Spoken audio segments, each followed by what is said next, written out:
Hello students, now we're going to talk about monopoly markets and profit maximization for the monopoly firm.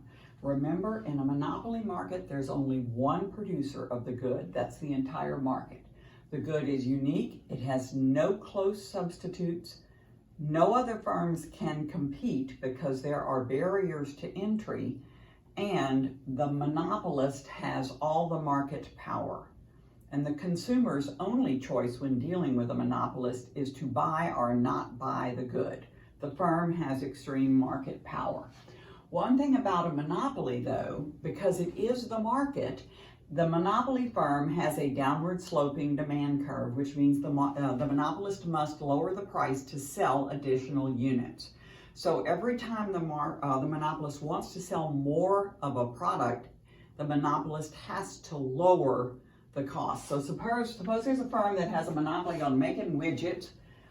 They got a patent and nobody else can make them. If they price the widget at $10, they won't sell any. If they price it at $9, they'll sell one. $8, they'll sell two. $7, they'll sell three widgets. $6, they'll sell four. And at $5, they'll sell 5 units. So what's the total revenue? The price times the quantity. If you sell 1 unit, you make $9. 2 units, you make $16. 3 units, you make $21. 4 units, you make $24. 5 units, you make $25. What's the marginal revenue? Of course, it's the change in total revenue from selling 1 more unit. How much does total revenue increase when you go from 1 unit to 2 units? It only goes up by $7. How much does total revenue increase when you produce a 3rd unit? It only goes up by $5. What if you sold a 4th unit? You get $3 more of revenue on that last unit.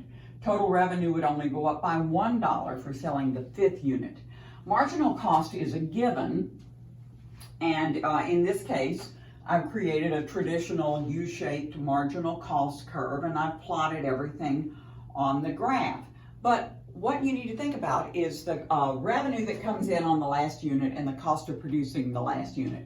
Do you want to make this unit? Clearly, because that unit brings in $9 of additional revenue, but your cost only went up by 4. What about this unit? Yes, because marginal revenue exceeds marginal cost. What about this unit? Yes, 5 is greater than 4. You sold it and you got additional $5 in revenue, and it only cost you an additional $4. But when you get to unit 4, wait a minute, total revenue only goes up by $3, so the marginal revenue is only $3 on that unit, but it costs you an additional $5 to make, so clearly you never want to go there. The universal rule of profit maximization still holds. You produce where marginal revenue equals marginal cost, or as close as you can get without going to the unit that cost you more to make than you got in additional revenue for it. So you never produce this unit. On the graph, where is this point? Here's your marginal cost curve, your demand curve, your marginal revenue curve. Notice that for the monopolist, the marginal revenue lies below the demand curve.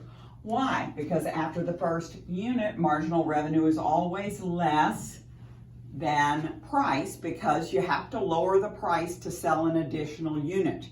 And marginal revenue is the additional revenue you get from selling an additional unit. You can't just lower the price on 1 unit. You have to lower the price on every unit you sell. So the profit maximizing level of output would be right here at quantity 3. That's the last unit you want to make. And quantity 3 is Q star, and at that level of output, the market price is $7 right here, okay?